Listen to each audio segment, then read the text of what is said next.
ئەردەشێر ڕەشید کەلهور ئەندازیار و زانایەکی کوردە کە بەشدارە لە دیزاین و دروستکردنی پارچەیەکی موشکی ئارتمیس کە ناسا لە کۆتاییەکانی ساڵی ڕابردوو ڕاوانەی بۆشایی ئاسمانی کرد و بڕیاریشە لە داهاتوودا موشکی دیکەی هاوشێوە بنێرێت. خەڵکی ڕۆژهەڵاتی کوردستانە و لە هەفتاکانی سەدەی ڕابردوو ڕووی لە ئەمریکا کردووە و درێژەی بە خوێندنەکەی داوە.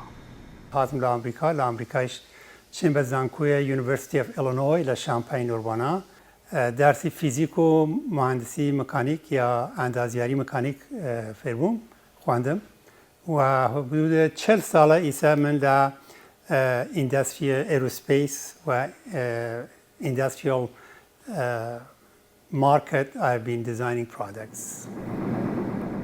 نزیکەی 40 ساڵە لە بواری بۆشایی ئاسمان و ئەندازیاری میکانیکی ئەزمموی هێو تاوەکو ئێستا لەگەڵ چەندین ئاژانس و کۆمپانیای بەناوبانگی ئەمریکی کاری کردووە، لە نێویاندا ناسا، جاکسا و لاکید مارتن.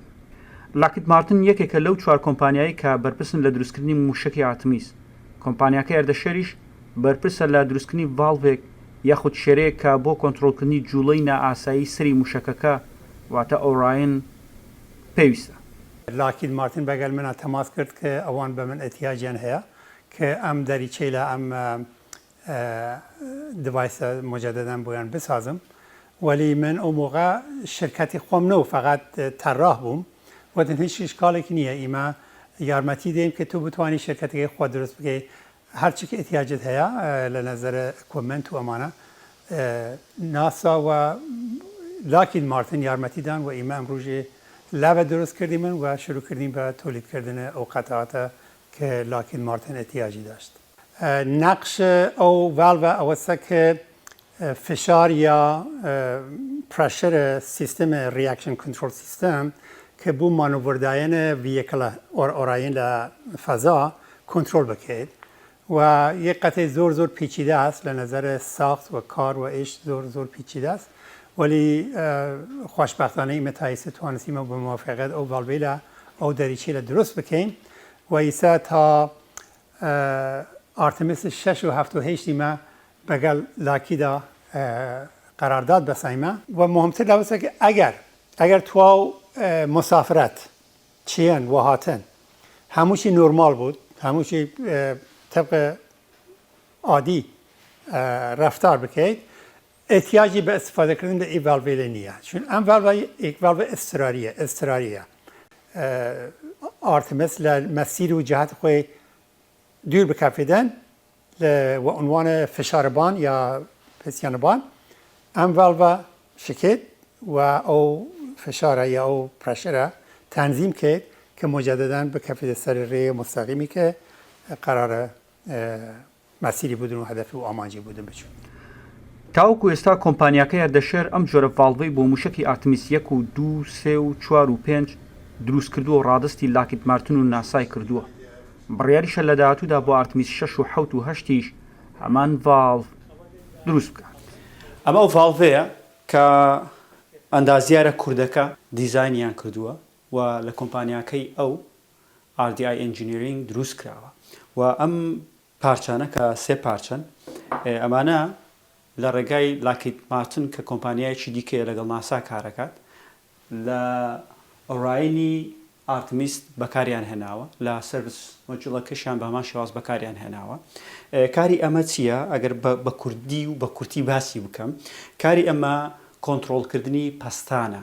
ئەگەر بێت و پەستانێکی زۆر دروست ببێت ئەمە چیەکات؟ یەکەم شت کۆنتڕۆڵی پەستانەکە ئەکات بۆ ئەوەی هیچ حاڵەتێکی نەخوازراو ڕوونەدات کە شتێکی بچووکە بەڵام ڕۆڵێکی زۆر کاریگەر و گەورەی هەیە و تاکە کۆمپانیە لە ئەمریکا کە بتوانێت ئەمە دروستکە و مافی دروستکردنی هەبێت کۆمپانیاکەی ئەردەشێرە. ئەردەشێر ئەم کۆمپانیای لە ساڵی 2015 تایبەت بە دروستکردنی ئەم ڤالڤەی لەسەر داوای کۆمپانیای لاکید و ناسا دروست کردووە. بۆیش تەنیا دەتوانێت ڤالڤەکە بە ناسا و لاکید بفرۆشێت و بۆی نییە بە ئاژانسەکانی بۆشایی ئاسمانی دەرەوەی ئەمریکا بفرۆشێت. شرکەتێکە دروست کردم، شرکەت دیزاین ئەنالیسیس بوو و حدود 16 ساڵ بەگەڵ شرکەتی ترە من کار کردم کە لە بوانە ئینتەرناشنال سپیس ستیشن بە پروژەی مختلفێک JPL ناسا کار کردیم و لە ساڵ 2015 من لاکید بەگەل ما تەماس کرد کە احتیاجیان هەیە بێ ئەم قەتەعاتە بەنابەرین شرکەتەکە لە نظر فیزیکی ئەم شرکەتە لە ساڵ 2015 تا ئێستا دامەزرانی منە. قانون ئەمریکاست کە ئیمە ناتوانیمن ئەم محصولە ئەم دەریچە مستەقیما بە ئوروپا یا بە ژاپۆن یا چین هندوستان و کشوەری لەتر بفروشیمن چون قەتەی حساسیگە و بنابراین خود دولت ناسا اتوانێت بەگەڵ ئەوانە مەشورەت بکرێت. موشکی ئارتمیس لە چەند بەشێک پێکاتوە. ئۆراین سەری موشکەکە، سەرفس مۆجل کە دەکەوێتە خواروی سەری موشکەکە، بەشی سەرەکی دوو موشکی بچووکی یاریدەدەر. ئەم بەشانە هەریەکەیان لەلایەن کۆمپانیایەکی گەورەی ئەمریکا دروست دەکرێن و کۆمپانیا گەورەکانیش گرێبەستیان لەگەڵ چەند کۆمپانیایەکی بچووکی وەک کۆمپانیاکە ئەردەشێر واژۆ کردووە.